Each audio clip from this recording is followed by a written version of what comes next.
আসসালামু আলাইকুম ওয়া রাহমাতুল্লাহি ওয়া বারাকাতুহু।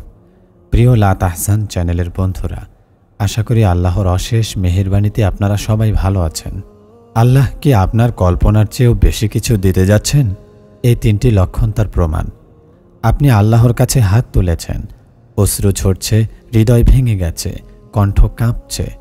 আপনি আশা করছেন আজই উত্তর আসবে, কিন্তু সময় যাচ্ছে, দিন যাচ্ছে, মাস কেটে যাচ্ছে, দোয়ার কোনো প্রকাশ্য উত্তরই নেই। এই সময় শয়তান আপনার মনে সন্দেহ ঢুকিয়ে দেয়, আল্লাহ কি শুনছেন না? আল্লাহ কি ভুলে গেছেন? কিন্তু ঈমানদার জানে আল্লাহ কখনো ভুলেন না। তার পরিকল্পনা সব সময় পরিপূর্ণ, আর দেরি আসলে প্রত্যাখ্যান নয়, এটি বড় কিছুর প্রস্তুতি। কুরআনের দৃষ্টিকোণ। আল্লাহ সুবহানাহু ওয়া তাআলা বলেন, হতে পারে তোমরা কোনো কিছু অপছন্দ করছো, অথচ তা তোমাদের জন্য কল্যাণকর। আবার হতে পারে তোমরা কোনো কিছু পছন্দ করছো, অথচ তা তোমাদের জন্য মন্দ। আল্লাহ জানেন, তোমরা জানো না। সূরা আল বাকারা আয়াত 216। এই আয়াত আমাদের শিখায়, আপনি যা চাইছেন তার সময়, পরিমাণ, রূপ সবই আল্লাহর জ্ঞানের অধীনে। আপনার কাছে যা দেরি মনে হচ্ছে, আল্লাহর কাছে তার সঠিক সময়, কারণ তিনি জানেন কখন, কোথায়, কিভাবে আপনাকে তা দেওয়া উচিত। দোয়া দেরিতে কবুল হওয়ার রহস্য। 1. আল্লাহ আপনাকে পরীক্ষা করছেন। আল্লাহ দেখতে চান আপনি শুধু প্রাপ্তির জন্য দোয়া করেন, নাকি প্রাপ্তির জন্য ও প্রাপ্তি ছাড়াও তাকে ভালোবাসেন। দোয়া দেরিতে করা মানে তিনি আপনার ধৈর্যের মান যাচাই করছেন।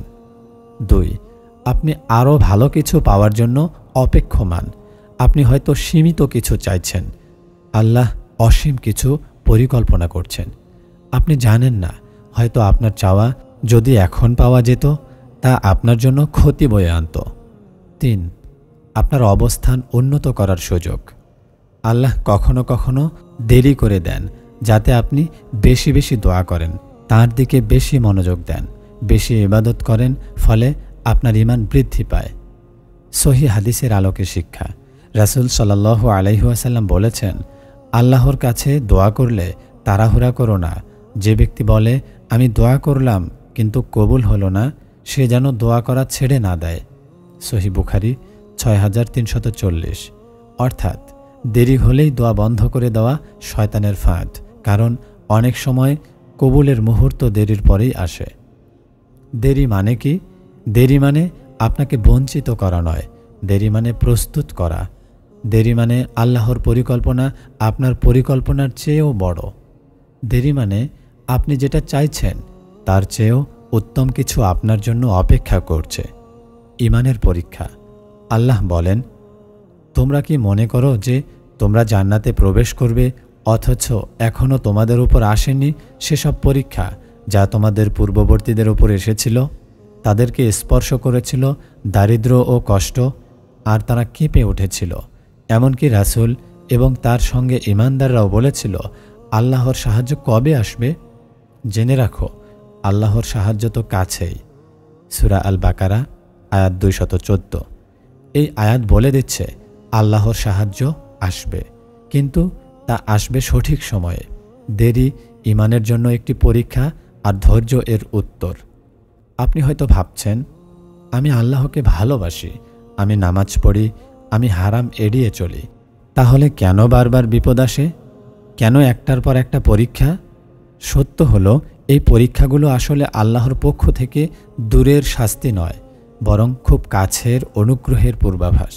কারণ বড় নিয়ামত দেওয়ার আগে আল্লাহ তার বান্দাকে প্রস্তুত করেন। কুরআনের দৃষ্টিকোণ। আল্লাহ সুবহানাহু ওয়া তাআলা বলেন, আমি অবশ্যই তোমাদের পরীক্ষা করব, কিছুটা ভয়, ক্ষুধা, সম্পদ ও জীবনের ক্ষতি এবং ফলফসলের ক্ষতির মাধ্যমে, আর ধৈর্যশীলদের সুসংবাদ দাও। সূরা আল বাকারা আয়াত 155।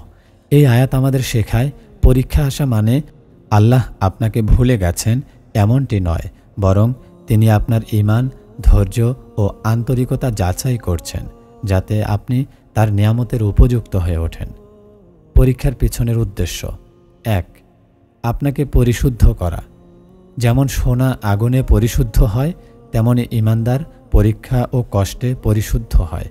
আল্লাহ আপনার ভেতর থেকে অহংকার, গাফলত, হারাম প্রেম ও অতিরিক্ত দুনিয়া প্রীতি দূর করেন, যাতে আপনার হৃদয় বড় নিয়ামতের জন্য প্রস্তুত হয়।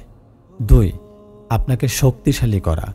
যদি আপনার ওপর দায়িত্ব বা বড় নিয়ামত আসতে থাকে, আল্লাহ আগে আপনাকে মানসিক, শারীরিক ও আধ্যাত্মিকভাবে শক্তিশালী করে নেন। কষ্ট ছাড়া ধৈর্য শেখা যায় না, ধৈর্য ছাড়া বড় নিয়ামতের বোঝা বহন করা যায় না। 3. আপনার ঈমান পরীক্ষা। আল্লাহ দেখতে চান আপনি সুখে যেমন কৃতজ্ঞ, কষ্টেও তেমনই কি কৃতজ্ঞ থাকেন। আপনি কি নিয়ামতের জন্যই শুধু ইবাদত করেন, নাকি নিয়ামত না থাকলেও ইবাদত অব্যাহত রাখেন? সহিহ হাদিসের আলোকে শিক্ষা। রাসূল সাল্লাল্লাহু আলাইহি ওয়াসাল্লাম বলেছেন, যার প্রতি আল্লাহ কল্যাণ চান তাকে তিনি পরীক্ষায় ফেলেন। সহিহ বুখারী 5645। এটি প্রমাণ করে পরীক্ষা মানে শাস্তি নয়, বরং এটি আল্লাহর ভালোবাসার চিহ্ন। আল্লাহ যখন আপনাকে উন্নত করতে চান, তখন তিনি আপনার জীবনে এমন পরিস্থিতি আনেন যা আপনাকে তার দিকে আরও নিকটবর্তী করে। বড় নিয়ামতের আগে কষ্টের প্রক্রিয়া। আল্লাহ আপনাকে প্রথমে অভাব দেখান, যাতে আপনি নিয়ামতের মূল্য বোঝেন। তিনি আপনাকে কিছু জিনিস থেকে বঞ্চিত করেন, যাতে আপনার হৃদয়ে কৃতজ্ঞতার স্থান তৈরি হয়। তিনি আপনাকে ছোট ছোট কষ্ট দেন, যাতে বড় নিয়ামতের বোঝা আপনি সহজে বহন করতে পারেন। আল্লাহর প্রতিশ্রুতি। আল্লাহ বলেন, নিশ্চয়ই কষ্টের সাথে রয়েছে স্বস্তি, নিশ্চয়ই কষ্টের সাথেই রয়েছে স্বস্তি। সূরা আল ইনশিরাহ আয়াত 9-10। এখানে কষ্ট এবং স্বস্তি দুবার করে বলা হয়েছে, যাতে বান্দা নিশ্চিত হয়ে যায় একটা কষ্ট দুইটা স্বস্তি নিয়ে আসে। অর্থাৎ আপনি এখন যত কষ্টে আছেন, আল্লাহ তার চেয়ে বেশি স্বস্তি নিয়ে আসবেন।